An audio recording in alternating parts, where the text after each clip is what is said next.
Hello everybody, this is Via Zone where we review Asian entertainment. And I just want to say, please remember to subscribe and ring the bell. And for those of you that have already subscribed to the channel, I really appreciate it. Today we're going to be talking about Reborn Rich, which is a Korean series on Viki. It's 2022 on the standard version. And I just wanted to say that this is not normally what I review. I do a lot of romantic series, but this one I just thought was interesting only because the main actor in this series was the main actor in Descendants of the Sun, and I just love that series, so I thought I'd give it a try, probably because he was in it, and I'm so glad I did because it was so interesting.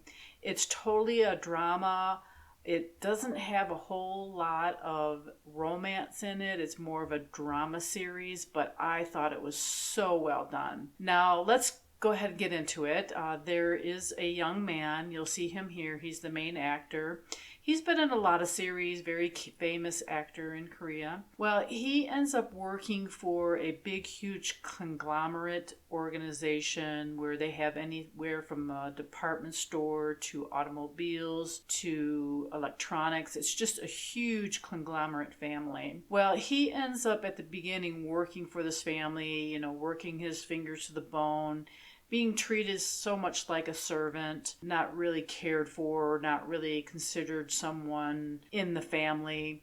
And they end up getting rid of him at the very beginning of the series. Well, then he gets reborn into the actual conglomerate family as the grandson. So I thought at first that was a really interesting take because now he went from an outsider trying to survive to now he's inside this huge rich family. And so throughout the series it teaches you lessons on various things that happen.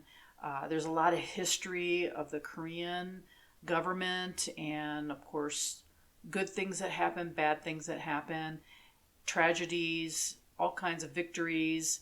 But they also bring in the world history as well. So I thought that was really interesting that they did that. It is a very ruthless, get to the top type of drama where everybody in the family wants to lead.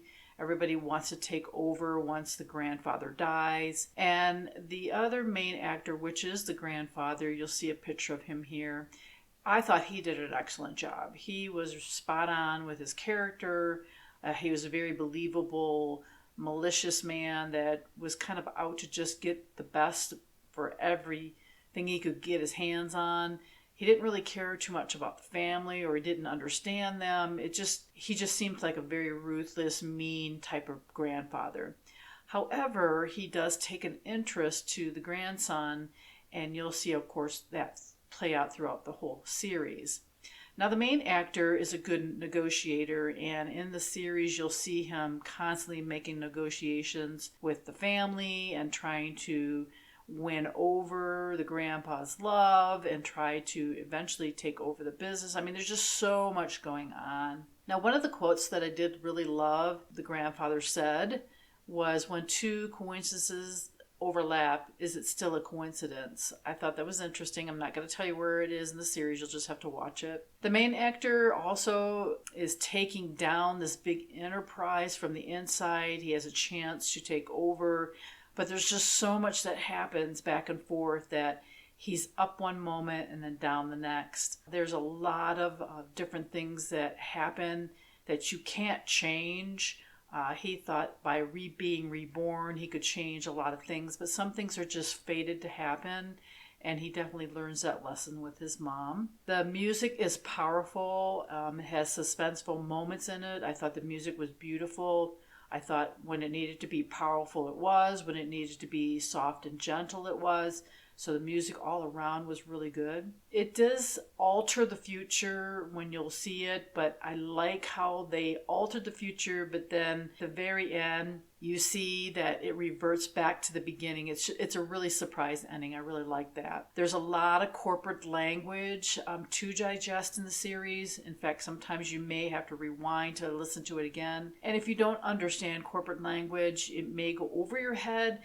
But I did like how the Koreans did break it down nicely. So if, say, there was a scene you just didn't understand what they were talking about, eventually it kind of works itself out through the scene. so then you understand where they're going. So it's a very understandable corporate language, even though they had to stay true to that. I thought they did a really nice job breaking it down. The photography in certain scenes was incredible. I really loved how they interacted with the cameras and the actual actors. The only thing that I thought that was kind of disappointing, or I didn't understand really why they did it, is they brought a granddaughter in at the very end of the series, and I kind of thought she wasn't really needed.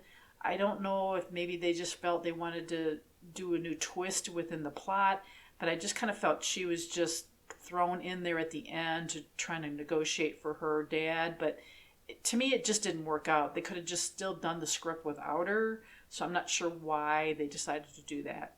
But again, it's a wonderful series. I think you'll really be enriched by it. You'll enjoy it. Again, it's called Reborn Rich. It's on Viki. And remember to subscribe and ring the bell.